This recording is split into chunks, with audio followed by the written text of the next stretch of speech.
Para hablar de los fenicios, escritura y sus escritos, a pesar de que muchos de ustedes habrán asistido a las charlas anteriores a esta conferencia, creo necesario que hagamos una pequeña introducción para contar quiénes eran los fenicios. Ustedes lo saben. En realidad, repasemos juntos lo que solemos contar sobre los fenicios, que se ha repetido durante este ciclo. Son una cultura oriental, también mediterránea, puesto que llamamos fenicios a los que los griegos llamaban fenicios, unas gentes que vivían en la costa sirio-palestina, más o menos en lo que es el actual territorio del Líbano, un poco extendido hacia el norte, un poco extendido hacia el sur, en famosas ciudades de la fenicidad, Biblos, Tiro, que después los propios griegos y luego los romanos encontraron a lo largo de todo el Mediterráneo. Los fenicios estaban presentes en muchos lugares como comunidades, como individuos que sabemos detectar a lo largo de todo el Mediterráneo, pero sobre todo sabemos que en el Mediterráneo más occidental y en el Mediterráneo central llegaron incluso a fundar sus propios asentamientos, ciudades tan conocidas como Cádiz o Cartago, que como también saben acabó rivalizando con la propia Roma. Los romanos llamaban a estos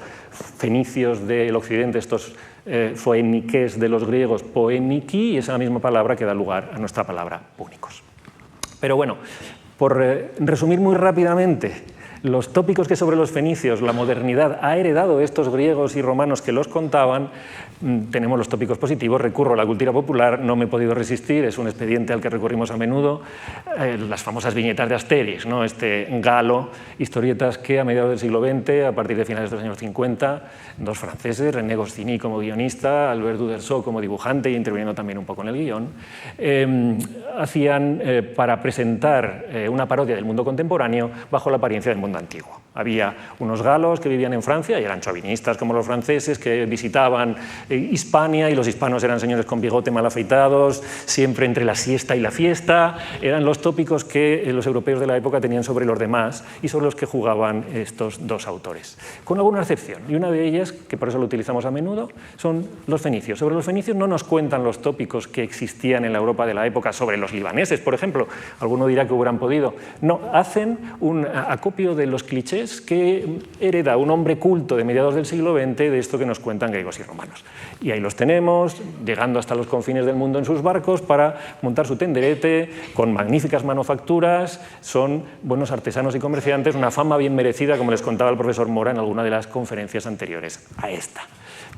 Hay un reverso tenebroso de esta fama, y es que, aunque en esta segunda aparición en la serie del personaje, que se llama Espiga de Maíz en castellano, se ve que el nombre original, Epi de Maíz, le sonaba muy fenicio a los autores, pues este simpático personaje es también un poco picaruelo. En la primera aparición estaba en un barco en el que remaban todos menos él, era porque no habían leído bien la letra pequeña de un contrato que les había dado a firmar, no te puedes fiar de un fenicio, y en esta segunda aparición es mejor el chiste todavía, es que han formado una asociación y reman todos menos él porque los demás han puesto dinero. Él no ha puesto dinero y es un miembro sin derecho a remo. Por lo tanto, ni paga ni da un palo al agua. Pues esto se expresa incluso con mayor crudeza la primera vez que aparece el personaje, porque en realidad él pensaba venderlos como esclavos. Les había prometido que los llevaba a Roma. Pero han tenido un encuentro con unos piratas, le han salvado el cargamento, y ¿qué hay más querido para un fenicio que el cargamento? La avidez de los fenicios, algo también tópico y estereotípico. Tanto es así que decide que, bueno, mi idea era venderos como esclavos, pero ahora os conduciré a Roma como os prometí. La idea de que lo que os he prometido no pensaba cumplirlo. La famosa fides púnica, ¿no? Esto lo podía haber expresado perfectamente alguien como Tito Livio o como Cicerón. Pero les hago notar que ya en ese barco, dentro de los tópicos que la modernidad hereda de los antiguos, hay uno más que es casi de rondón, el de la escritura. En el barco, en este se ve mejor, esta es la primera aparición del personaje en la serie. Arriba, los fenicios son buenos marineros, grandes comerciantes. Pero después se dibuja algo característicamente fenicio. Uderzo recurre a un barco de los relieves asirios que conocen el Louvre, le queda un poco ortopédico, pero es más o menos un barco como podían ser los fenicios, y le pone un gran cartel donde hay unos signos característicamente fenicios. Porque para un francés culto de mediados del siglo XX, esta asociación de los fenicios con la escritura es también parte de los clichés que asociamos con este pueblo. De hecho, la antigüedad, alguien tan conocido como Heródoto ya había dicho, nuestra escritura viene en realidad de los fenicios. Nuestras letras son herederas de las Phoenikeia Grammata, de las letras de los fenicios. Esta idea de que los fenicios son los autores del alfabeto que da origen al griego y por lo tanto al latino y por lo tanto a todas las escrituras contemporáneas, lo conocían bien estos autores, y la idea de que de algún modo eran también los creadores del alfabeto se extendía como un tópico común, como les digo, para un europeo culto de mediados del siglo XX. Muy bien. Con esto ya estamos hablando de escritura. ¿Por qué era posible que la Europa de mediados del siglo XX tuviera entre estos clichés este conocimiento de la escritura? Y en particular, ¿por qué el mundo culto francés, no solamente el mundo académico? Bueno, porque Francia tenía una presencia obvia tanto en el Próximo Oriente como en el norte de África, todavía en el siglo XX. Arrancaba del siglo XIX, cuando Francia por primera vez intervino en el Líbano, intervino en Túnez. Era muy importante para la cultura francesa. Acuérdense de Flaubert, que va a Túnez a inspirarse para escribir una novela como Salambó, que tiene un enorme impacto, desata una cartagomanía, también dibuja este mundo exótico y pasional de los norteafricanos y orientales, pero eso significa que ya en el siglo XIX estaba muy presente esta idea de lo fenicio y de lo púnico. Y ya en realidad en el siglo XVIII, y aún vamos a ir un poco más lejos para coger un poco de carrerilla, para explicarnos un poco cómo es posible que se conociera tanto de la escritura fenicia en este mundo europeo, ya desde, por ejemplo, el siglo XVII. Nos vamos a ir a Malta, que es parte del mundo europeo. Quien más, quien menos habrá leído a Hammer, la novela del halcón maltés, o habrá visto la película de Houston, y se acordará de que en un momento determinado un personaje explica que Malta está en manos de los caballeros de Malta porque el emperador Carlos V se lo ha cedido para defensa de la cristiandad contra el turco. En efecto, están allí los caballeros de Malta sentados desde al menos el siglo anterior. En el siglo XVII ya su función militar es menor. En el siglo XVIII ya prácticamente son señores feudatarios de una isla, pero muy presentes en toda Europa, gente culta. Son parte de esta red que hace posible que cuando en algún momento del siglo XVII aparecen estas piezas en la isla, toda Europa se entere. Se enteran sobre todo a principios del siglo siguiente, cuando diferentes viajeros van a la isla, hacen dibujos, el equivalente a nuestras fotos de hoy. Hay que comunicar lo que se ha encontrado y extenderlo. No había tampoco internet, pero había publicaciones científicas, había manera de hacer conocer al mundo intelectual de la época la existencia de estos monumentos. ¿Por qué eran tan importantes? Bueno, pues porque, como ustedes podrán ver en las publicaciones de la parte izquierda de la pantalla, era obvio que había en estos dos objetos dos inscripciones, en cada uno de ellos dos. Eran muy parecidas, se ve que es la misma.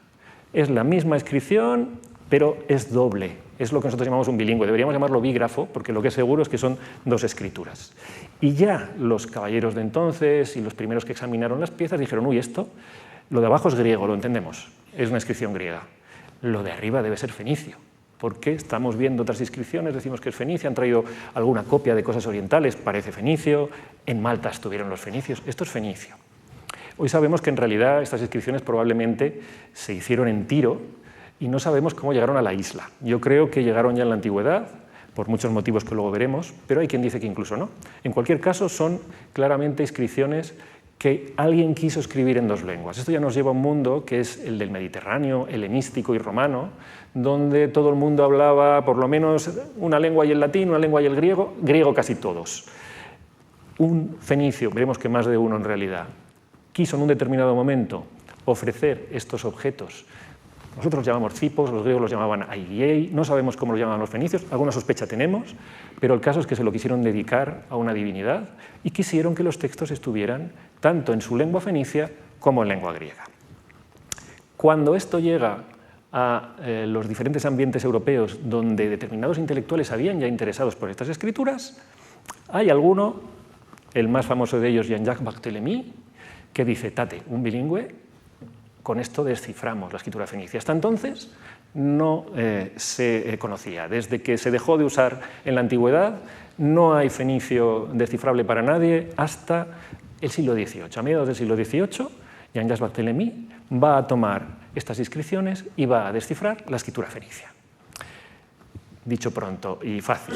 En realidad, ya se habían dado pasos antes y otras personas también estaban trabajando en ello. Por ejemplo, un cierto John Swinton, desde Oxford, que había conseguido cosas parecidas, había habido un viajero Pocock que había recorrido el Próximo Oriente, había vuelto con un montón de dibujos de inscripciones, eso había ayudado mucho, había avanzado mucho el desciframiento, pero fue cuando conoció estos textos que también llegó independientemente a este desciframiento. Y en realidad no acabó de descifrarse del todo, aún quedaban cositas, pero el mundo de la época va a ser consciente de que se había dado un paso adelante definitivo y había que reconocerle a Jean-Jacques Barthélemy el hecho de haber descifrado la escritura. Tanto es así que los caballeros de Malta regalaron uno de estos dos objetos al rey de Francia, este en concreto, y acabó en el Louvre, ustedes pueden verlo ahora. Bien, hasta aquí No hemos hablado todavía de la escritura fenicia, solo del contexto de esta inscripción. Les propongo que examinemos la escritura fenicia como si acudiésemos vírgenes de todo conocimiento a esta inscripción y extraigamos de ella todo lo que podamos para caracterizarla y que todos juntos vayamos aprendiendo lo que era la escritura fenicia a través de un ejemplo como este. No podremos repetir exactamente lo que hizo Barthélemy, primero porque en realidad él llegó aquí sabiendo mucho más. Para empezar, se había formado como biblista, sabía hebreo, sabía arameo, sabía siriaco, y en realidad había ya descifrado otra escritura pocos años antes. Lo que les pongo abajo son las publicaciones, las memorias de la Academia. Él lo presentó estos descubrimientos en la Académie des Inscriptions et Belles-Lettres, y entonces aparecen un poco después, pero en cualquier caso ya había descifrado el palmireno. Les pongo allí un bonito relieve palmireno con las escrituras, con la típica escritura palmirena en alto. El palmireno se hablaba en Palmira. Palmira, como ustedes saben, es la ciudad de las arenas de Siria, que acabó englobada en el Imperio Romano. Eso hacía que hubiera palmirenos por el imperio, había comerciantes, había esclavos y había sobre todo soldados, porque a alguno le sonará, los arqueros sirios eran notablemente conocidos y los arqueros palmirenos en particular eran parte de los auxiliares de las legiones romanas, y hay prácticamente por todo el imperio. Los hay, por ejemplo, en las Islas Británicas. En cualquier caso, Barthélemy había conseguido descifrar el palmireno y había también tenido acceso a documentos como este, son monedas. Recuerden, desde el Renacimiento, el coleccionismo de monedas en las cortes europeas, los nobles, los reyes, los gabinetes de curiosidades del barroco, el interés de los ilustrados, había hecho que estuviesen a disposición de estos estudiosos enormes monetarios, medalleros, algunos de ellos con monedas fenicias que eran ya bilingües. La que tienen ustedes a la derecha, por ejemplo, es una moneda de Sidón, lo pone en griego en la parte alta, lo pone en fenicio en la parte baja. Y lo mismo esta otra moneda que es de Tiro, que permitió, de hecho, a Barthélemy darle ya valores a algunos signos. Pues, descubrir, por ejemplo, cómo se decía Tiro, se decía Tzor. Se decía Tzor con una preposición delante que fue capaz de distinguir también en la otra moneda. Poco a poco tenía como un elenco de hipótesis. Pero su idea fundamental, y es así como descifra el palmireno, lo va a aplicar al fenicio y lo va a proponer para el egipcio, es que para conseguir un desciframiento hay que tener un bilingüe. Una vez que se tiene un bilingüe, hay que tener una hipótesis de qué lengua tenemos en el otro texto. Para el palmireno él pensó, tiene que ser algo arameo, porque antes hablan arameo, luego hablan arameo, los palmirenos tienen que hablar arameo, y efectivamente es un dialecto del arameo, y lo conocía. Y para el fenicio dice, quizás sea parecido al hebreo, porque están al lado, son parte del mismo grupo de gentes. Lanza la hipótesis de que el fenicio es una lengua parecida al hebreo y que a través de este bilingüe va a poder descifrarlo. Luego aplica una técnica muy particular, que es buscar en uno y otro texto los nombres propios. Esto quizás ya a alguno de ustedes les sonará, porque es la técnica que utiliza Champollion poco después para descifrar el jeroglífico egipcio. Tener un bilingüe, en su caso un trilingüe, la piedra de Rosetta. Este es el equivalente de la piedra de Rosetta en Fenicia. Tener una hipótesis lingüística que sea una lengua parecida al copto. Lo dijo ya Barthélemy, lo propuso. Si quien quiera descifrar el jeroglífico y tenga un bilingüe, tendrá que suponer que sea parecida al copto, porque el copto era la lengua de los egipcios de época tardía, y la conocemos, se transcribía con un alfabeto que es una adaptación del griego, y todavía hoy es la lengua de la liturgia de los cristianos de Egipto. Y lo siguiente que hizo Champollion fue exactamente lo que hará Barthélemy, buscar los nombres propios de una y otra inscripción, asumiendo que van a coincidir en una y otra, puesto que no van a cambiar con el cambio de lengua.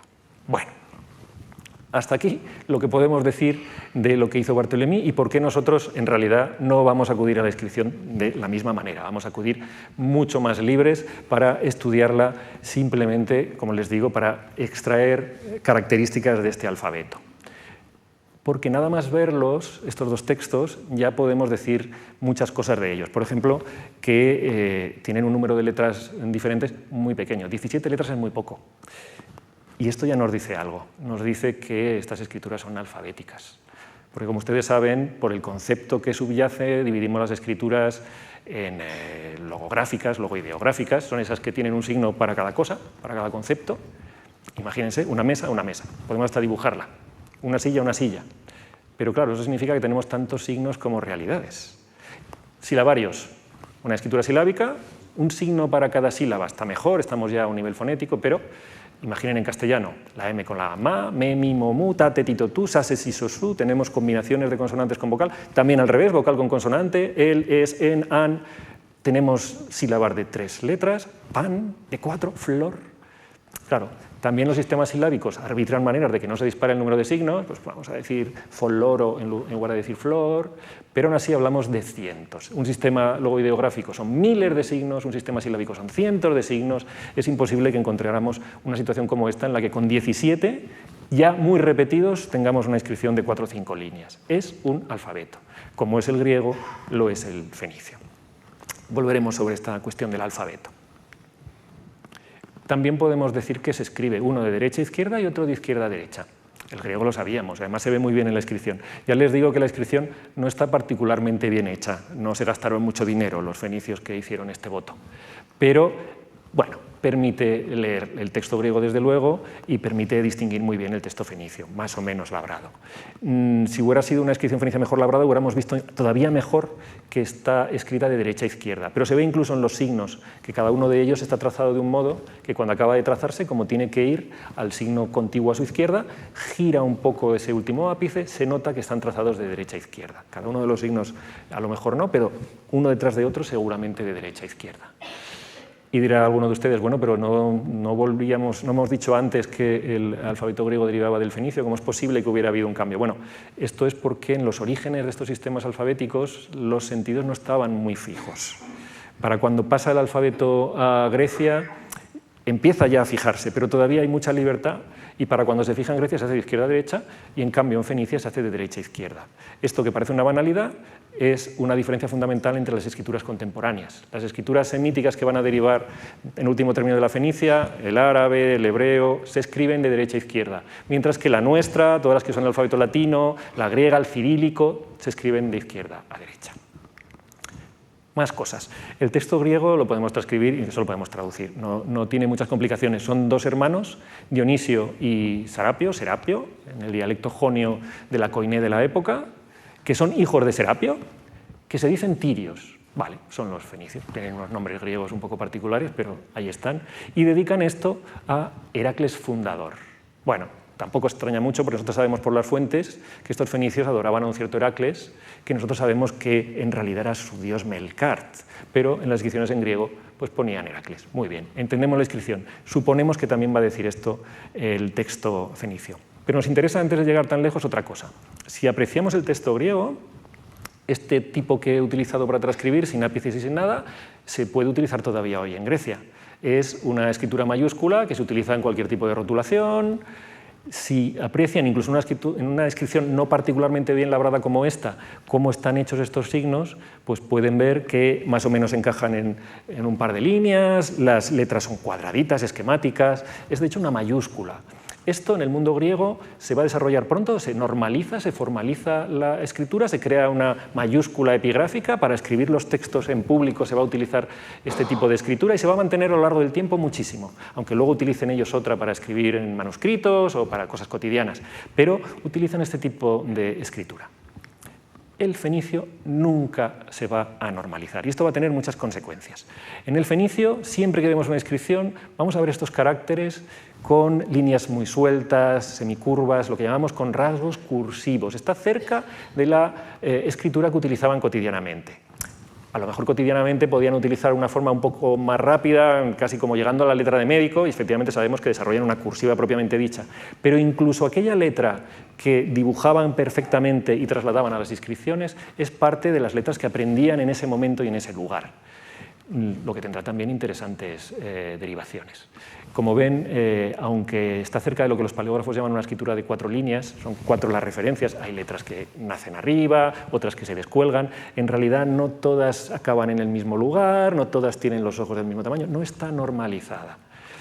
Y esta soltura en los trazos, este carácter cursivo, sabemos que se debe porque es una escritura optimizada para escribir sobre otro tipo de soportes, que también les han dicho a lo largo del ciclo alguna vez, eran sobre todo el papiro, eran los soportes papiro. El papiro, como también creo que les han contado, donde normalmente los fenicios se asentaban, cerca del mar, en situaciones húmedas, es una materia orgánica, no se conserva. Hemos perdido prácticamente toda la documentación cotidiana de los fenicios, pero también sus posibles libros, sus contratos, obras míticas, no tenemos nada de lo que pudiéramos llamar literatura fenicia, pero tampoco ningún tipo de documento cotidiano, y escribirían miles, cientos de miles, probablemente millones de textos, salvo 3, que son los que aquí les pongo. Se han conservado 3. Se han conservado milagrosamente. El de arriba es una carta que apareció en Saqqara, el otro es el papiro del Cairo, que está tan estropeado que no sabemos ni siquiera si verdaderamente es una carta o no, y el del medio es el texto de un amuleto, que se conserva precisamente porque estaba ligado a un amuleto en Malta, también en condiciones de sequedad un poco excepcionales. Pero más allá de eso, como mucho conservamos, ven allí que les he puesto un rollo, en realidad no eran así los paquetes de papiro plegados que se enviaban los fenicios para hacer una carta o cuando lo conservaban, eran más bien cosas planitas. Pero bueno, es lo que he encontrado rápidamente para que vean una crétula. Lo que sí que hacían era cerrar estos documentos con una cuerdecita, le ponían una pella, normalmente no de cera, sino de barro, y la sellaban, de tal manera que si alguien abría el documento, o rompía la cuerda o se rompía el sello. Entonces, lo que a veces conservamos son esas pellas, esas crétulas, porque alguien, por ejemplo, pasó en Cádiz, en el yacimiento del llamado Teatro Cómico, ahora lo llaman yacimiento Gadir, si pueden ustedes ir, alguien tiró a un horno una serie de documentos, se quemaron las crétulas y las hemos conservado, y por eso sabemos que en Cádiz, tan antiguamente como el siglo VIII, se escribía sobre papiro como ya sospechábamos por otro tipo de documentación. Pero bueno, la idea es, escribían sobre papiro, la escritura que conservamos se escribía sobre todo sobre estos documentos y no ha quedado ninguno. Solo nos quedan, por tanto, los documentos epigráficos, pues algo como lo que estamos viendo, ¿no? Alguien que decide que va a poner un mensaje sobre un pedestal, sobre una estatua, por algo muy particular, y así, como pretende el mismo que dure, dura hasta nosotros y la podemos leer. Pero ocasionalmente hay una serie de documentos que también los llamamos documentos epigráficos, que también los estudiamos los que nos dedicamos a estas cosas, pero que en realidad no estaban hechos para preservarse. Ocurría simplemente que algún fenicio decidía que para lo que tenía que escribir el papiro era demasiado caro, un poco para darles razón a los griegos sobre su fama. Si había que hacer un documento administrativo, pues si aquí hay un montón de placas de piedra o de cerámica que se rompe con gran facilidad en la antigüedad y se reutiliza siempre, ¿no? Pues lo que tienen ustedes allí, por ejemplo, es una cuenta, la que tienen en gris en el fondo, sobre una piedra que se encontró en Kition, en Larnaca, y lo que tienen delante, en cambio, es un documento que se encontró en Idalion. En Idalion estamos llevando a cabo ahora un proyecto. Este documento lo publicamos no hace mucho con María Julia Madasi, con quien estamos estudiando un archivo fenicio donde los escribas decidieron que no valía la pena escribir sobre papiro, que tenían suficientes pedazos de piedra y de cerámica para poner ahí los apuntes del día o del año. Muchos están lavados, de hecho, si se fijan, en la parte baja del documento tienen los restos de una inscripción más antigua, porque en realidad esto se rompía, se lavaba, no les interesaba conservarlo más allá de unos meses, más allá quizás de un año. De hecho, esta pieza en concreto es una especie de etiqueta. Uno de los escribas dijo, bueno, hay que poner aquí un poco de orden, todos estos documentos, ¿de qué año son? Pues son de este año en concreto. Pues voy a ponerle esta etiqueta que dice, en el año primero de Antígono y Demetrio sobre Chipre. Antígono es Antígono Monoftalmos, el general de Alejandro Magno, Demetrio Poliorcetes, su hijo, que está en esta época pegándose con el resto, en particular en Chipre con Ptolomeo Lágida, el Ptolomeo que se va a quedar con Egipto y después también con Chipre, por el dominio de la isla. Y es la primera vez que la isla está debajo de un único rey, en este caso Antígono, en este caso dos, junto con su hijo, y es la primera vez que se utiliza la palabra Chipre en un documento antiguo que sepamos con seguridad que se refiere a la isla. El nombre es Alasilla. Había muchísimo debate con anterioridad sobre lo que llamamos la cuestión Alasilla, porque aparecía el nombre en unos documentos que ustedes quizás conocerán, las cartas de Amarna, una serie de tablillas que aparecieron en Egipto, en Amarna, en el segundo milenio, donde se hablaba de Alasilla, y había quien decía, tiene que ser Chipre, pero otros decían, no, yo creo que es el sur de Asia Menor, no, es Creta, no, es una zona norte del Levante, pues no, es Chipre, y lo sabemos porque el nombre se conservó, lo usaban los fenicios, y gracias a un documento tan humilde como un documento de archivo, tenemos esta información. Podemos además datar el archivo, por lo menos ese documento, exactamente en el preciso momento en que Antígono y su hijo se hicieron con la isla. Para que vean también el interés de incluso un documento cotidiano. Muchos otros son muy aburridos. Son como si alguien encontrara hoy pues, el depósito de la Comunidad de Madrid de las justificaciones del IVA de los autónomos. Y de repente aparece una caja y hay allí un ticket de un taxi. Y hay pues, la justificación de un alquiler, porque vive en casa pero también trabaja. Y además no te lo explica, viene solo el número. Pues esto es muy parecido, son documentos lacónicos, pero de vez en cuando tenemos una datación interesante, tenemos una mención a un dinero que se ha gastado en un cierto ceremonial religioso, un marceaj, una cofradía. Tenemos un acceso directo e interno, puesto que emanan de la cultura fenicia, a este tipo de gentes. En cualquier caso, siguiendo un poco adelante, ¿de qué estamos hablando? Nos permite la epigrafía, a través de los monumentos y a través de estos documentos, entrar a la cultura fenicia, pero ¿cuántos documentos tenemos? Bueno, pues gamificando un poco todo, imaginemos que esto es un tapete y que ponemos encima fichas por inscripciones y las repartimos según las hemos identificado y encontrado. Pues este es el resultado. Creemos que tenemos unas 12.000 inscripciones. En realidad tenemos catalogadas un poco más de 10.000, en otro proyecto que tenemos en marcha, el Corpus Inscriptionum Phoenicarum, pero estimamos que debe haber por lo menos 2.000 más, entre las que están inéditas, las que están identificadas. En cualquier caso, no parece que estemos mal. 12.000 inscripciones son bastantes. Bueno, en realidad, en comparación con un archivo oriental, por ejemplo, un archivo cuneiforme, son pocas. Pero incluso aceptando que son muchas, puesto que otras culturas mediterráneas han dejado menos, en realidad la situación no es tan buena. Ya veremos que gran parte de estas inscripciones van a ser inscripciones mínimas, grafitos, estampillas, también que muchas de ellas van a ser muy repetitivas. Una gran cantidad, más de la mitad, casi dicen lo mismo o por lo menos están hechas con un mismo patrón. Pero encima están muy mal repartidas. En el tiempo, como ven, les he hecho una gráfica un poco aproximada. Durante muchísimo tiempo no tenemos nada hasta que en un periodo en concreto, gracias a que conservamos estos archivos en Chipre, gracias a que en Cartago hay un boom de las inscripciones en un determinado santuario, el santuario de Baal Jamón, veremos algún ejemplo, pues tenemos más. Pero hay otros lugares y épocas en los que no tenemos nada, incluido, por ejemplo, Tiro durante la mayor parte de su historia. Una de las grandes ciudades fenicias apenas da epigrafía.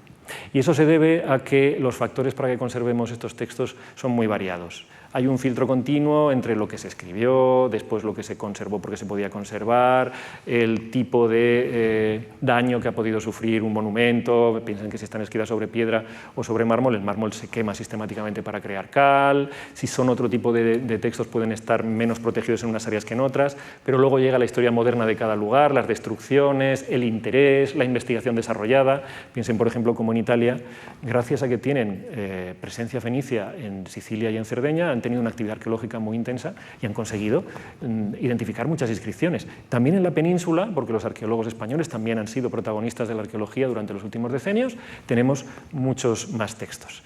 Pero tienen este problema. Y tienen también el problema de la heterogeneidad en la distribución temporal y geográfica. Tanto es así que todo este bloque que ven en verde están las columnas de Cartago, lo hemos podido poner en rojo, pero se lo he puesto en verde porque en realidad tienen que sumarles todas estas. Si hubiera hecho una única columna tendríamos que irnos al cuarto piso, porque solo en Cartago ya tenemos muchas más de 6.000 inscripciones, más de la mitad. Solo en el Tofe de Cartago, en este santuario de Baal Jamón, están casi todas, más las que hay en las necrópolis. Cartago da casi toda la epigrafía y desde luego el 90% de la epigrafía occidental, donde en cambio documentos muy interesantes, como por ejemplo las inscripciones votivas, pueden estar casi ausentes de todo este occidente. Les hago notar que, aún así, vean que por ejemplo en las Islas Británicas hay alguna inscripción. Esta vez no son palmirenos, pero son númidas también, que como auxiliares de las legiones romanas acabaron en Bretaña, en la provincia de Bretaña, y alguno de ellos puso su nombre, en este caso, encima de una teja. Hemos ido sacándole cosas de la escritura, no muchas, pero hemos colado ya 2 excursus sobre la documentación. Bueno, volvemos a jugar un poco. Lo que allí pone es Melcar, ya se lo adelanto.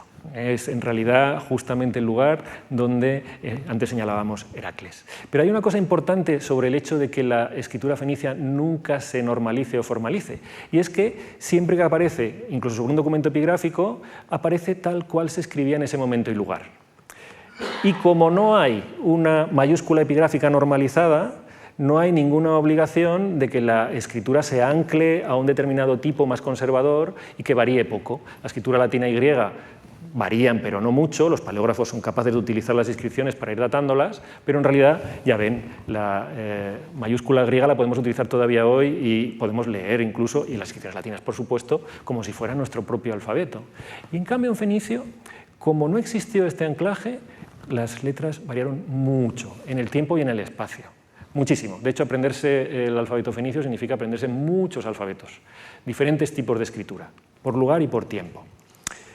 ¿Y por qué hablamos de alfabeto fenicio entonces? Pues parece que serían muchos, ¿no? Y a lo mejor no tiene nada que ver unos con otros. Bueno, como en tantos aspectos de cultura fenicia, podemos tratarlos como un todo porque podemos hacer relaciones históricas. Podemos decir que efectivamente fueron fenicios los que en la Biblos del siglo XI, ya el siglo X, escribían de una manera que tiene una continuidad, que la vemos derivar incluso en el occidente, que luego da lugar a una inscripción tan diferente, a un tipo de escritura tan diferente como puede ser la púnica, y que al final acaba siendo una cosa cursiva donde los signos, quizás se vean aquí, pues tenemos signos en la parte alta de esta tabla, por ejemplo, que son meras cruces, que están en la parte alta, eso es un aleph, que son más o menos los mismos de los que están en la parte baja de los signos más antiguos. Si ahora apareciera solamente una inscripción con una cruz, podría ser tanto antiquísima como modernísima. Pero claro, por eso conviene saber, los epigrafistas modernos, que el estudio de estas inscripciones tiene que conllevar un estudio también de su soporte y de su contexto, en un todo que, si no, permitiría este tipo de errores. A cambio de esta complejidad y de las relaciones complejas que hay debajo, que también son de interés, relaciones históricas, ¿por qué se desarrolla un alfabeto púnico tan diferente? Va a ser que Cartago era importante. ¿Por dónde se extiende? Va a haber una marca de su influencia a través de la epigrafía. Pero además de todo eso, nosotros tenemos la posibilidad, conociendo un poco este tipo de variaciones en el tiempo y en el espacio, de utilizarlas para datar inscripciones, por ejemplo, cuando nos aparecen sin ningún tipo de contexto. Incluso de decir de dónde vienen, si aparecen, por ejemplo, en el mercado de antigüedades. Es la utilidad de este conjunto de lo que llamamos tablas paleográficas. En realidad no son exactamente unas tablas paleográficas y no deberíamos utilizarlas. Estas son de la gramática de Friedrich, reelaborada por Rehlich, hecha de arriba abajo por Amadasi, con la ayuda de Mayer. Ha hecho falta 4 grandes pesos de la especialidad para conseguir tener una gramática decente. Y aún así está siempre llena de dudas y de hipótesis. Pero ellos recogen al final este conjunto de tablas, sobre todo para dar esta idea de la variación en el tiempo del alfabeto fenicio. Bueno, otra cosita técnica que nos hemos quitado de encima, ¿eh? Volvemos a jugar con la inscripción. Otro carácter de la escritura fenicia que nos va a permitir, nos va a dar un poco de juego, extraigamos por ejemplo ese signo, es su origen. Esa letra tiene un nombre, se llama Yod, es el nombre hebreo, es el nombre que le daban los escribas hebreos cuando aprendían el alfabeto, ¿saben? Aleph, Bet, Gimel, Dalet. Pues la Yod es esta letra, significa mano, la mano. Alguno ya lo verá allí, que se parece un poco a una mano, ¿verdad? Bueno, esta letra aparecía en el barco de Asterix y Obelix, de nuestro espiga de maíz. De hecho, ahí pone tiro. Lo que pasa es que lo pone en francés y lo pone de izquierda a derecha. Bueno, señal de que alguien como probablemente Goscinny no necesitó ir a un especialista para poner en fenicio un nombre.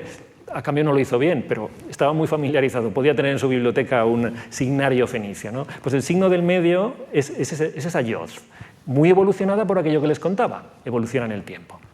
Pero si la ponemos un poco en horizontal, verán ustedes que se parece mucho a algunos signos que conocemos, por ejemplo, esto es un signo egipcio, lo he tomado de una tabla de una gramática, la de Gardiner, el clásico de la tabla de signos de Gardiner. Bueno. Esto nos permite hacer un discurso acerca del origen del alfabeto fenicio. Porque lo que creemos, y es la hipótesis más habitual a la hora de hablar del origen del alfabeto, es que hablantes de una lengua semítica noroccidental probablemente, una lengua como la que hablaban los fenicios, pero quizás antecesores de los fenicios, es más, con seguridad antecesores de los que los griegos llamaban fenicios. Pues estos hablantes, en contacto casi seguro con egipcios, vieron cómo se manejaban con estos signos de escritura, los veían. Este signo, por ejemplo, en la escritura jeroglífica egipcia tiene muchos valores, creo que el valor fonético que he visto en la tabla era A, pero pasan de esos valores, no les interesa, no aprenden el jeroglífico. Ahora, identifican lo que representa, en este caso, pues un brazo con su mano, y lo llaman mano, y lo pintan un poco esquemático. Ya ven que el signo todavía lo recuerda un poco, ¿verdad? El codo, la mano, pero le dan un valor que no es el egipcio, ya les digo que pasan de él, sino el de la primera letra del nombre mano. Dicen Yod, la Y. Es como si nosotros dibujáramos una mesa y dijéramos, no, el signo de mesa no va a ser el signo mesa, va a ser el signo M. Dibujo una silla, el signo S. Y hiciéramos un alfabeto con una serie de objetos que empezasen por las letras que necesitáramos. Este es el que creemos proceso de formación del alfabeto primitivo. Lo llamamos principio de acrofonía, que solo significa eso, que cogen la primera de las letras de la palabra. Y efectivamente parece que alguien que llamaba Yo da una mano, o Yad o Yadu, como sería probablemente en el semítico más antiguo de la zona, decidió hacer esto con una serie de signos, probablemente los del signario jeroglífico, o quizás se los inventó con inspiración en el signario jeroglífico, pero es muy posible que lo hiciera directamente el signario jeroglífico, y por este expediente de coger su primera letra tal como él lo leía en su lengua, dio lugar al alfabeto. El problema es dónde y cuándo se produjo esta creación, puesto que es una creación ex novo, hasta entonces no se había hecho. Y la respuesta es no lo sabemos. Hasta hace poco se pensaba que en algún momento del segundo milenio avanzado, que sería probablemente durante el Imperio Nuevo Egipcio, aparecieron inscripciones que son claramente el primer alfabeto en funcionamiento, lo más antiguo que tenemos, aparecieron en el Sinaí, un sitio que se llama Serabit el Hadim, pero bueno, minas de turquesa. Y allí aparecieron inscripciones en egipcio y aparecieron las primeras inscripciones en alfabeto.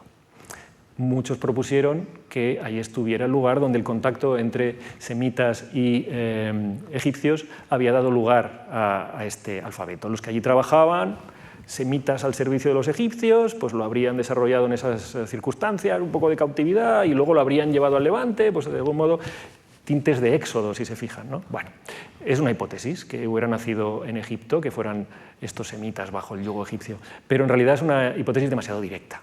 Piensen que Egipto estuvo dirigido por una dinastía semítica, venida del Levante, los Hicsos. El periodo intermedio inmediatamente anterior al Imperio Nuevo es toda una dinastía que bien pudo en ese momento haber desarrollado una escritura partiendo de la que existía en Egipto para su propia lengua.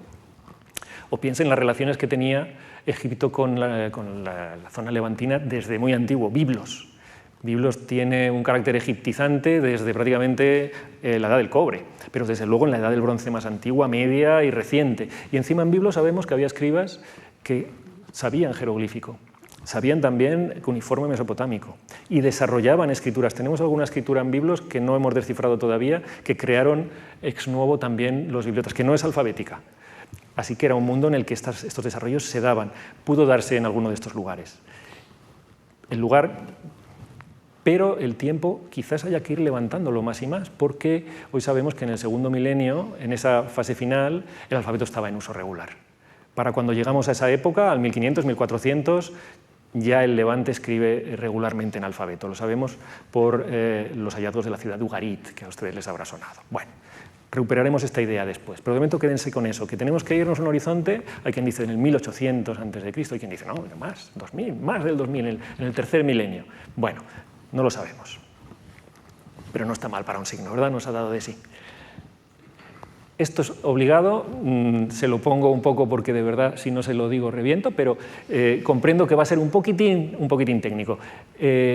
Hace falta poner esto en un árbol genealógico para explicar dónde está el fenicio en todo este lío de la creación del alfabeto por acrofonía y cómo llega hasta nosotros. Lo que he hecho es copiarles directamente una tabla de un manual al uso, recién traducido al castellano, no hace mucho, del francés. A mí no me gusta, porque creo que cuenta algunas cosas un poco raro. Ya para empezar, tiene un error, porque la parte alta, donde pone norprotosemítico es subprotosemítico y donde pone subprotosemítico es norprotosemítico. Seguro que alguno ya se había dado cuenta, ¿verdad? Bien, pues no me gusta por eso y porque en esta parte fundamental, que es el origen, lo presenta un poco lioso. Usa la palabra protosemítico, que encima era una palabra que se usaba en lingüística y que lo hemos dejado de usar porque era un poco problemática. Bueno, lo que quiere decir es el primer estadio, ese de la manita que se reconoce todavía, ¿no? Es estadio pictográfico primitivo, la creación, eso lo llama protosemítico y es donde no sabemos dónde y cómo se desarrolló. Pero sí que después, lo que llama norprotosemítico y subprotosemítico, a veces se llama norcananeo, surcananeo, el cananeo, corresponde a unas inscripciones que llamamos protocananeas, porque estos nombres son abstractos, pero la documentación que tocamos también la llevamos tiempo llamándola de una determinada manera. Son testimonios del alfabeto del Levante de la Edad del Bronce. En el segundo milenio, alguien encuentra un trozo de cerámica y bueno, estos signos son alfabéticos y están en un contexto mucho más antiguo que las inscripciones fenicias, muy aislado, muy difícil de explicar, pero bueno, está claro que en ese segundo milenio, como les decía, en el Levante, esto todo aparece en el Levante, hay ya un alfabeto en funcionamiento. Es de allí que surge la escritura ugarítica de la que les hablaba. Tampoco me gusta esta tabla porque no la incluye, cuando en realidad la escritura ugarítica es una adaptación al cuneiforme, de derecha a izquierda además, imaginen, de lo que ya era un sistema lineal en uso. Allá por el 1500-1400, en la costa siro-palestina, el alfabeto se usaba con regularidad. Se usaba probablemente también sobre papiros o documentación parecida, soportes parecidos. No hemos conservado nada más que estas pequeñas piezas de cerámica, pero esa documentación ya es un alfabeto funcional. Y luego no me acaba de gustar la tabla porque allí lo que hace es decir, y de aquí sale el paleohebreo y luego el fenicio, pero igual el arameo, y pone cosas raras, puntos. Bueno, ¿qué quiere decir en realidad? Lo siguiente que tenemos a nivel documental son inscripciones con un alfabeto que ya podemos distinguir que sea paleohebreo, que sea arameo o que sea fenicio. El que usan los hebreos se distingue un poquitín, el arameo se distingue mucho del hebreo y el fenicio se distingue de los otros tres. Tenemos documentación que podemos tocar, pero se distingue bien muy tarde, se distingue bien a partir del siglo IX a.C., cuando en realidad ya tenemos inscripciones fenicias antes. Un dato más. Cuando los vemos en funcionamiento, el alfabeto fenicio es perfecto para escribir fenicio. Cuando vemos al alfabeto arameo primitivo, es perfecto para escribir fenicio. Y cuando tenemos el alfabeto paleohebreo, es perfecto para escribir fenicio, no paleohebreo y no arameo. ¿Qué quiere decir esto? Que si no directamente el alfabeto fenicio que conocemos, tanto los hebreos como los arameos, en los principios del uso del alfabeto, tomaron un signario que alguien había creado para otra lengua, y esa lengua tiene todas las características que luego tendrá el fenicio. Por eso les he creado allí una casilla añadida en la que, si no lo llamamos fenicio, lo podemos llamar protofenicio, o si no, simplemente el antecesor del alfabeto fenicio propiamente dicho, tenemos el que va a dar origen después al alfabeto hebreo más antiguo y al alfabeto arameo. ¿Por qué les cuento todo esto? Porque así podemos ver cómo el fenicio, y si no su antecesor inmediato, no solamente está en la línea radical de creación del alfabeto y su evolución, sino que está también en la línea que después va a dar lugar a todas las escrituras alfabéticas contemporáneas. Por el lado del arameo va a llegar hasta el árabe actual, ahí faltan cosas, pues, por ejemplo no está el palmireno. Siriaco, nabateo, se supone simplificadamente que de una variante nabatea llega al árabe moderno, y por el otro lado va a dar lugar al alfabeto griego. Una variante del alfabeto griego va a llegar a la península itálica, la van a adoptar y adaptar los etruscos, y los del Lacio van a adaptar la escritura etrusca con algún cambio y van a dar lugar al alfabeto latino con el que todavía escribimos hoy.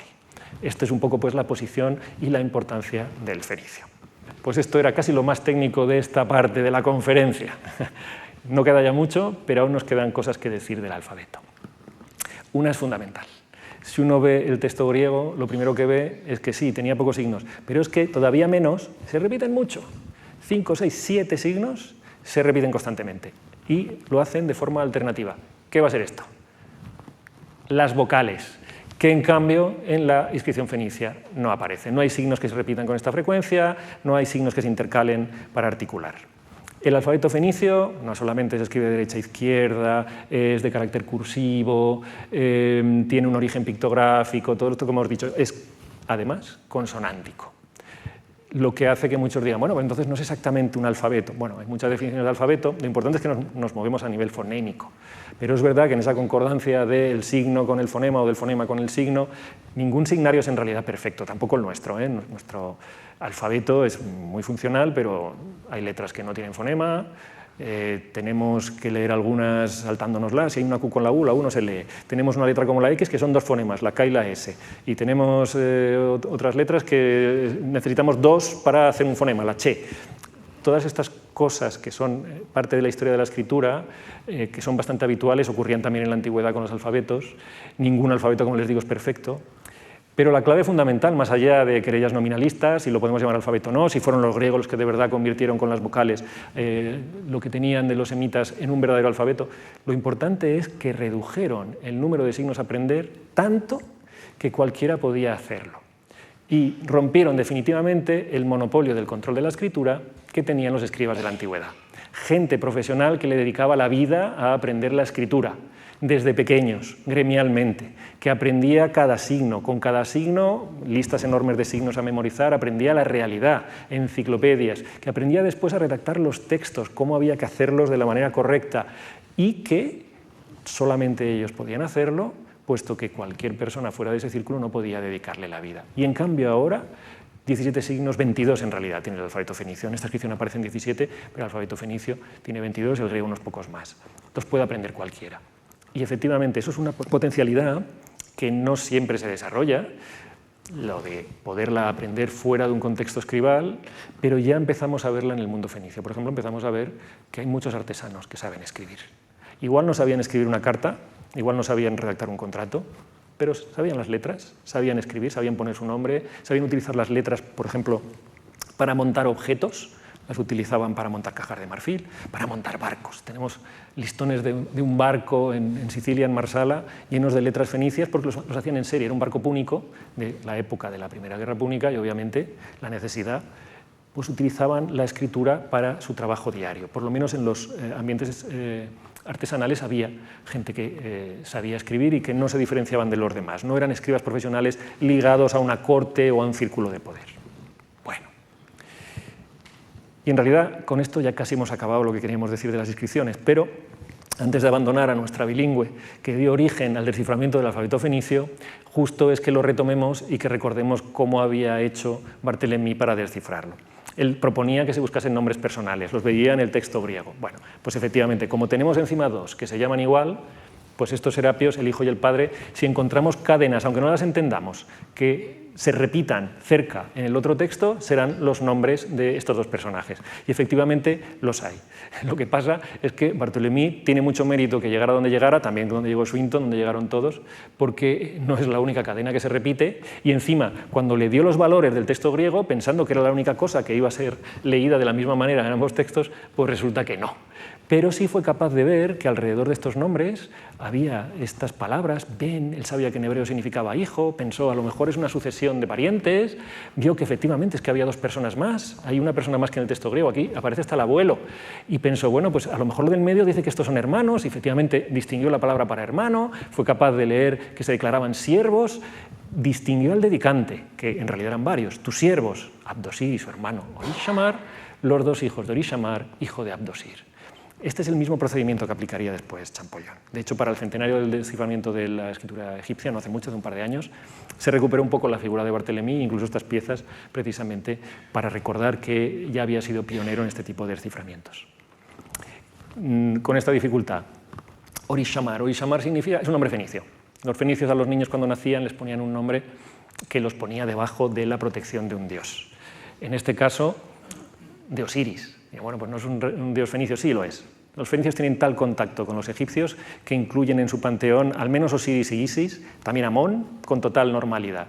Y construyen sus nombres con total normalidad, diciendo, en este caso, por ejemplo, poniéndole al niño el nombre de Osiris me guarda, que es un poco lo que quiere decir, me protege, ¿no? me vigila, me ve. Abdosir significa, en cambio, el siervo de Osiris. ¿Qué pasó? Que estos fenicios debieron decir, bueno, los griegos no van a saber pronunciar esto, no nos van a llamar como debemos. Aquí hay que traducir el nombre al griego. En Grecia y en lugares donde hablen griego nos tienen que poder llamar de una manera más fácil. Y decidieron, porque seguramente lo hicieron ellos, que iban a traducir de alguna manera sus nombres. Entonces pensaron, Osiris para los griegos es como Dioniso, como el dios Dionisos, ¿no? Pues entonces que se llame Dionisio, que es lo mismo que ser sirviente de Osiris, más o menos, ¿no? Pero claro, el otro también se llama como Osiris, pues no nos vamos a llamar todos igual. ¿Cómo? Entonces, pues vamos a recurrir a Serapis, ¿no? Que es otra divinidad sincrética de época helenística, que también se crea en el mundo de los lágidas, en este Egipto, donde hay una población local, que todavía sigue los cultos tradicionales, pero hay también griegos. Pues tiene mucho éxito este Serapis, que ya se le ve en el nombre, que es Osiris y el Hueyapis, todo junto. Pues vamos a llamarnos Serapis, ¿no? Un poco como el dueño del bar de nuestro barrio, que ahora es un señor chino, que se hace llamar Manolo porque sabe que no le podemos llamar con su nombre y cree que es bueno para el negocio y bueno para todos y está muy contento. Pues aquí es un poco lo mismo. No sé si el ejemplo es políticamente correcto, pero es muy iluminante, creo. Bueno, Barthélemy fue más lejos, ¿eh? ¿Se acuerdan que distinguía la palabra tiro? Pues ahí está. Tuvo además el buen tino de ver que no se refería a los dedicantes, sino a la divinidad, que es este Melcar. Fíjense, de Melcar sabíamos el nombre solo por un autor, creo que solo es uno, Eusebio de Cesarea, porque todos los autores griegos, siempre que hablan de este dios, lo llaman Heracles, lo llaman pues, el Hércules de los tirios. Pero al menos una persona lo dice, no, pero se llamaba Melcar. Pues lo vio allí, Melcar, dentro de una fórmula de respeto, y supo ver también que al final, dando valores, buscando las palabras hebreas, había una fórmula de bendición, ¿no? A nuestro señor Amilcar, Baal de Tiro, esto es lo que han dedicado tus siervos Abdosir y su hermano Orisamar, los dos hijos de Orisamar, hijo de Abdosir, porque ha escuchado sus voces, que les bendiga. Les he dejado estos colorines, no pretendo que vayamos al detalle, no se preocupen, también para que vean lo que les decía sobre los escribas profesionales. En esta época ya hay más gente que escribe, pero todavía hay cosas que tiene que hacerlas un profesional. Si alguien quería dedicarle a un dios un objeto y quería incluir una inscripción, no iba directamente al cantero y le decía, oye, hazme unas columnas con un pedestal y ponme que aquí se las dedico a Amilcar. Bueno, añade a mi hermano. No. Iba a un escriba y le decía, quiero hacer esta inscripción. Y es que, no te preocupes, yo sé cómo se hace. Se hace que primero pongo al dios, le pongo la fórmula de respeto. Después pongo una fórmula votiva, le digo que has dedicado, has ofrecido. Luego vais los dedicantes. ¿Quieres que te ponga el cargo? ¿Quieres que te ponga más hijos, más padres? Lo que tú me digas. Pero ahí va el dedicante. Y luego la fórmula. ¿Por qué lo hacemos? No, pues porque le he pedido un favor, me lo ha... bueno. O porque se lo quiero pedir. Vale, pues porque ha escuchado la voz, porque ha escuchado tu voz. Y luego que te bendiga, ¿verdad? Que te bendiga. Pero tenía que seguir el esquema compositivo. El aprendizaje de la escritura en la antigüedad no se paraba en el manejo de las letras, las palabras, el poder hacer frases. No. Había que aprender fórmulas, aquellas concretas que servían al propósito que se buscaba, había que aprender a combinarlas en la estructura de un documento que tenía que ser así. Y en cada momento y lugar hay una manera correcta de hacer el documento y no otra. Una mínima flexibilidad, pero los círculos escribales son muy conservadores. Y esta es la clase de documentos que no se generan fuera. Con el tiempo sí, ya tenemos algún ejemplo, ya tenemos algún grafito sobre objeto en el que ya se empieza a soltar la gente con el alfabeto y a hacer cosas votivas, pero son muy simples. Una buena inscripción como esta requiere de un escriba, que después de escribirlo se lo daba un lapicida y el lapicida lo labraba. Lo sabemos porque en alguna ocasión, cuando debía haber también algún escriba en el taller, pues alguien debía ir al taller y decir, pues quiero esta inscripción, tal, no sé, ¿cuánto me va a costar? Y el escriba, debajo del texto, puso, pues espera, que te cuento, vale, son 32 letras, pues cuesta tanto la letra, y le debió cobrar. Se la pasó al lapicida, el lapicida escribió, Amilcar, no sé qué, no sé cuántos, y puso debajo, son 32 letras, porque lo tenía escrito y siguió. Claramente ese lapicida no sabía leer o escribir, pero en su taller había quien lo sabía hacer, ¿no? Bueno. Con este conservadurismo de los escribas, ahora sí muy rápidamente, nos permite ver cómo fórmulas como aquella, por ejemplo, pues se dan en inscripciones como esta, que en cambio, acuérdense de la variación de los signos, estos signos son muy diferentes, estos son signos púnicos. La otra inscripción estaba probablemente hecha en Tiro, esta está hecha, en cambio, en el Círculo de Cartago, está en realidad hecha en Sicilia. Es un poquitín más antigua que la anterior es probablemente, lo hemos dicho, del tercero o segundo, esta es como mínimo de principios del tercero, quizás del cuarto. Lo importante es que podemos ver cómo, igual que cambian las tradiciones de escritura en las grafías, también cambian un poco estas tradiciones de escritura de las estructuras de los textos y también nos permite caracterizarlos y también nos permite ver las relaciones, ¿no? Si, por ejemplo, vamos más adelante, esto es un famoso Temple Boy, esto apareció en un templo en las afueras de Sidón. Tuvimos también un proyecto en el área del río Awali, hay un famosísimo santuario en Bustan Sheikh. En la inscripción lo dice, esta es la estatua, y ahí venga la tira de dedicantes, porque es el hijo de un rey, es un joven infante, probablemente es el rey el que encarga la inscripción y le interesa decir cuántos padres tiene que han sido rey, la legitimidad de remontarse al ancestro de la dinastía. Esta es una inscripción de finales del siglo V, probablemente, la segunda mitad del siglo V. Al final dice, es para nuestro señor Esmun en la fuente Yidal, o Yidlal. Es una fuente santa que había en este santuario, en Bustan Sheikh, tan santa que ocasionó la llegada de miles de peregrinos. Y los reyes de Sidón, que no querían desaprovechar la oportunidad, ampliaron el santuario. Debieron ampliarlo tanto que no había agua para tanto santuario.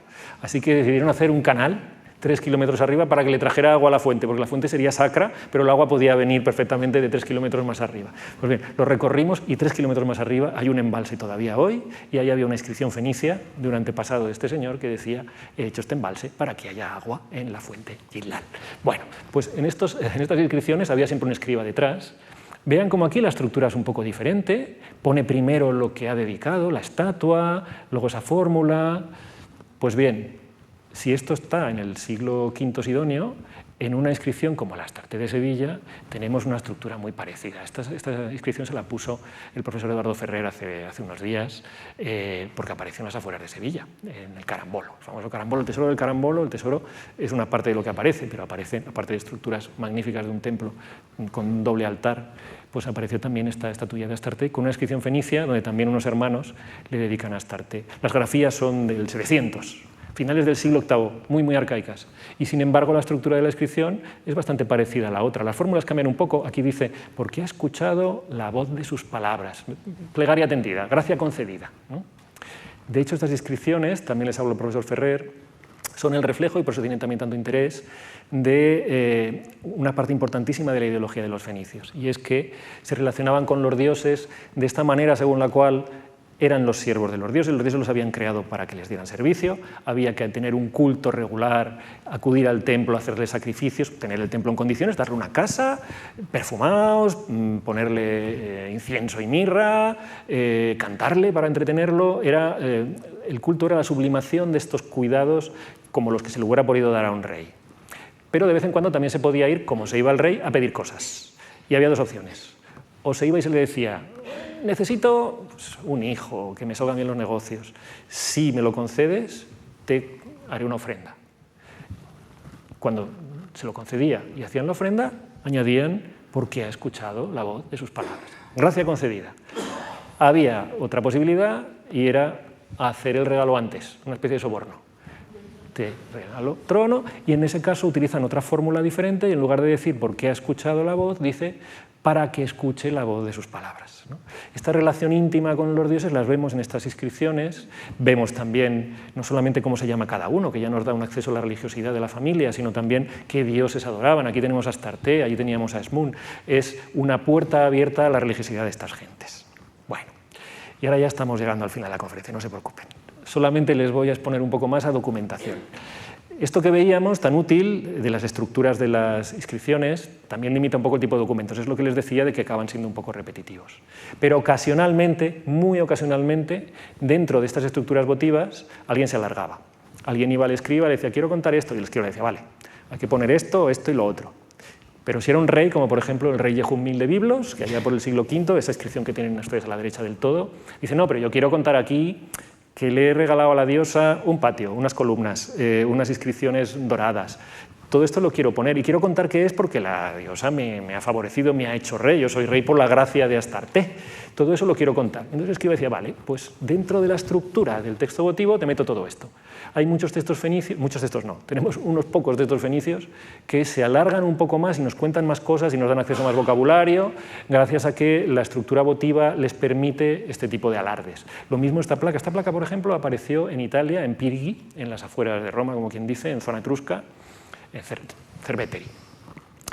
Y apareció junto a dos placas más en etrusco, porque un reyezuelo, un tirano etrusco, Tefaries Belianas, un Tiberio, pues hizo un santuario y quiso poner por escrito que lo había hecho pues, para su diosa, que tal y cual, pero tenía tales relaciones con los fenicios que quiso que un escriba púnico escribiera también en púnico, en una placa de oro como esta, lo mismo, solo que el escriba púnico dijo, bueno, aquí ya sabéis, para el dios de fulanito y tal. No, pero alárgate un poco más y cuenta esto de Astarte que me lo ha pedido. Bueno, las inscripciones votivas de vez en cuando dan un poquitín más de información, un poco más. Son casos excepcionales, pero que lo sepan.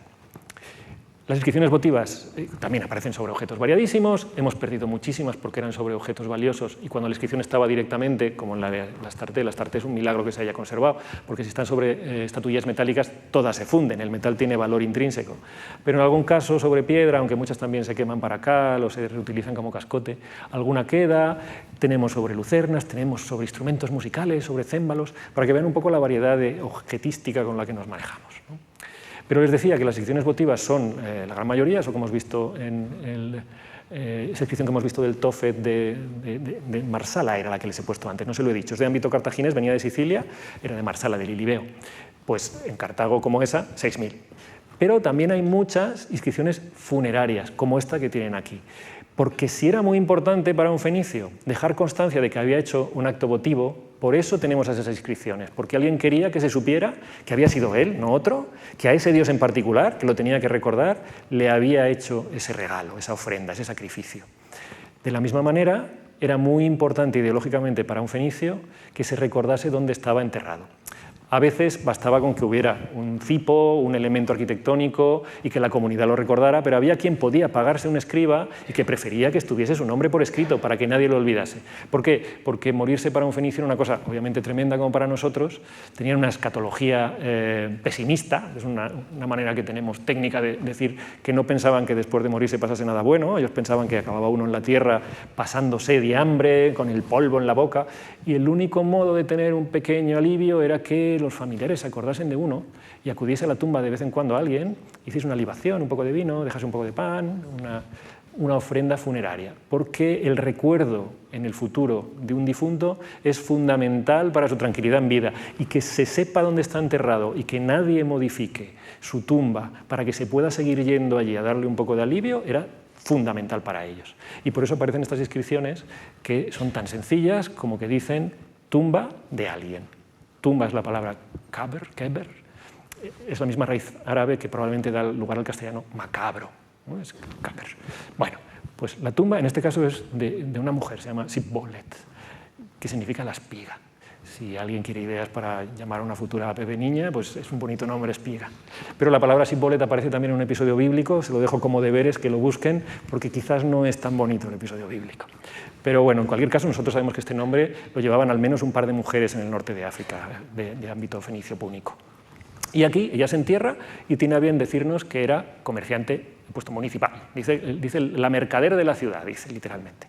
No que está en la ciudad, una mercader, no. Algo tenía institucional de importante que se lo quiso poner en la piedra funeraria. Aquí ha habido muchísimos prejuicios a la hora de interpretarlo, porque es una mujer que no dice, como suelen decir las mujeres en las inscripciones fenicias, ni quién es su padre ni quién es su marido. Lo normal es que diga Sibbolet, hija de fulanito, o esposa de fulanito, y luego viene la genealogía del marido. No, en este caso no quiere decir, lo que quiere decir es que es comerciante. Bueno, no les digo lo que se ha dicho acerca de qué tipo de comercio tenía que llevar a cabo una mujer que no tiene ni padre ni marido, pero superados esos prejuicios, lo que queda es que era una mujer que quería subrayar que había sido comerciante, negociadora de la ciudad, quizás llevaba el control de los contratos, era alguien que tenía relación, la ciudad que probablemente es Cartago, hay quien ha propuesto Quirta, pero la tumba está en Cartago, probablemente era de Cartago. Bueno, no les he puesto muchos ejemplos, pero pasa lo mismo que con las inscripciones votivas. Algunas de ellas se alargan un poco más, porque hay que decir eso, este es el sarcófago de fulanito, pero luego alguien dice, y que nadie mueva la tapa del sarcófago y mueva los restos. De hecho, en esta inscripción, en este sarcófago que ven aquí, que apareció en Biblos, hay una inscripción aquí, como verán, tiene una parte aquí y otra parte en la tapa. Pues bueno, la que aparece en el sarcófago dice solo eso, pues este es el sarcófago donde se enterró a Girón, que es como se llama. Pero en la tapa añade, y que nadie mueva la tapa si viene alguien, y lo dice más o menos así. Y si un rey entre los reyes o un comandante entre los comandantes ataca a Biblos y abre este sarcófago, que se quiebre el trono de su poder, que se vuelque el trono de su realeza, y que la paz huya de Biblos. ¿Por qué? Porque la maldición para que nadie toque no está mal nunca. Y a través de añadir estos pequeños textos se llega a ejemplos como este otro, donde alguien añade una enorme inscripción a lo que era un pequeño rótulo funerario. De hecho, la inscripción la empezaron a hacer en la parte alta del sarcófago. Este es el sarcófago de Esmunazar. La inscripción de Agirón es de las más antiguas que conservamos, igual siglo XI. La de Esmunazar, estamos en época persa. Pues este rey era en realidad un niño, y lo dice, yo era Esmunazar, que tenía 14 años, hijo de una viuda, y ya está. Pero luego se va alargando y se nota que interviene alguien, y empieza a decir, y luego dice, y yo y mi madre más tarde hicimos los templos de los dioses, y yo y mi madre hicimos las grandes cosas, y yo y mi madre más tarde, la madre estuvo allí haciendo el epitafio. Sin duda alguna, se puso en la inscripción como una gran protagonista de la historia del periodo, porque efectivamente probablemente había sido la regente durante la infancia del niño, porque el niño se dice en la inscripción hijo de una viuda. Su marido debió morir, hay quien dice que en la batalla de Salamina, el rey de Sidón puede ser uno de esos comandantes que mueren en la batalla de Salamina, y ella queda como regente durante 14 años, el niño muere, sospechamos que quizás no de muerte natural, y lo sucede un primo. Pero en el sarcófago de la necrópolis, que no es ni siquiera la necrópolis real, es la de Magalata Blum, es un paralelo, hace incidir esta inscripción. Es decir, ocasionalmente y a pesar de las muchas constricciones, tenemos textos más largos llenos de información interesante. Y ahora sí que ya casi estamos al final. ¿Hay algo más, aparte de lo votivo y lo funerario? Inscripciones excepcionales que nos hablan de obras públicas, pero muy pocas, prácticamente solo esta. Lo que hemos visto de las monedas. Tenemos en algunos templos, pocos, 4 o 5, y las encontramos fuera de ellos, estas tablas que se ponían con lo que había que darle a los sacerdotes cuando se hacía un sacrificio, porque estas son de Cartago. Había una comisión cartaginesa que se cuidaba de que no hubiera excesos, porque probablemente los había. Entonces en las puertas se decía, si vienes con una vaca, la piel, las pezuñas, eso para el sacerdote, el resto te lo puedes llevar. Y si traes solo una cosita, pues una ave pequeña, pues dale un par de monedas de plata al sacerdote, porque obviamente los bienes que acudían a los templos eran una fuente de riqueza fabulosa y los sacerdotes aprovechaban muy bien de ella. Tenemos también pequeños amuletos que entendemos mal, estos vienen del norte de Siria, de Aslan-Tars. Esa, en cambio, es una inscripción que alguien metió enrollada en una tumba y donde dice, fulanito me ha hecho mal, señora castígalo. Es un texto de ficción que llaman los latinos y probablemente lo hacen por influencia latina, no parece una cosa muy fenicia. Pero tenemos alguno, podemos tener entrada también a ese mundo. Y lo que tenemos que falsea mucho las estadísticas, cuando decimos que tenemos miles de textos, son muchísimos grafitos, tituli picti, que son esas inscripciones puestas en pintura encima de algún objeto, y estampillas. Esta estampilla, por ejemplo, aunque apareció en Cádiz, es típica de las producciones cartaginesas del periodo, luego también se hacen en Cádiz. Hacían montones de ánforas y de vez en cuando alguien pasaba, probablemente hacía algún tipo de inspección y ¡pum!, ponía el sello alguna, muy pocas, pero hacían tantas que tenemos muchos. En algún caso parece que es algún tipo de inspección sobre la capacidad, otras son más complejas, hay un mundo oculto detrás muy interesante de estudiar. Lo mismo en la ánfora que ven allí, que es chipriota, pues pone que es de un tal Valpiles y luego dice bajo Yatón el inspector. Y en aquella jarrita, que también viene de Chipre, pues pone probablemente un nombre que no entendemos, no estaba en una tumba, no estaba en un templo, quizás era simplemente una marca de propiedad, alguien que las usaba en una comida en común, pues se la llevaba allí con su nombre para que no se confundiera. Tenemos sellos también, el positivo, la matriz, que ocasionalmente, como son joyas, pues aparecen en las tumbas. Tenemos estos grafitos muy, muy abundantes. Estos, por ejemplo, vienen de Cádiz, que podía estar sobre un plato. La ventaja de que tengamos, por ejemplo, una inscripción como esta es que sabemos que el plato se hizo en Cádiz y se encontró en Cádiz. Y es sobre vajilla doméstica de la que no circulaba, así que muy probablemente quien lo escribió en Cádiz, porque todo lo demás ha podido viajar. Pues bien, esta es una de las inscripciones más antiguas de la península que podemos decir que efectivamente se escribió en la península. Un señor que puso Matón, su nombre, en el plato, para que no se confundiera. Bueno, más exotismo. Tenemos nombres sobre ricos objetos como esa pátera que apareció en la península itálica, sobre orejeras de caballo, tenemos sobre puntas de flecha que no sabemos ni para qué funcionan, o sobre colmillos de elefante. La pátera en Italia, la orejera en Chipre, la punta de flecha en el Líbano, pero el colmillo es murciano. El colmillo apareció en la manga del Mar Menor, en un yacimiento subacuático, lo estamos estudiando ahora, aparecieron decenas, hay más de 60. Pero de ellos muchos, 10, 12, y probablemente había muchos más escritos con los nombres de quien probablemente comerciaba con ellos.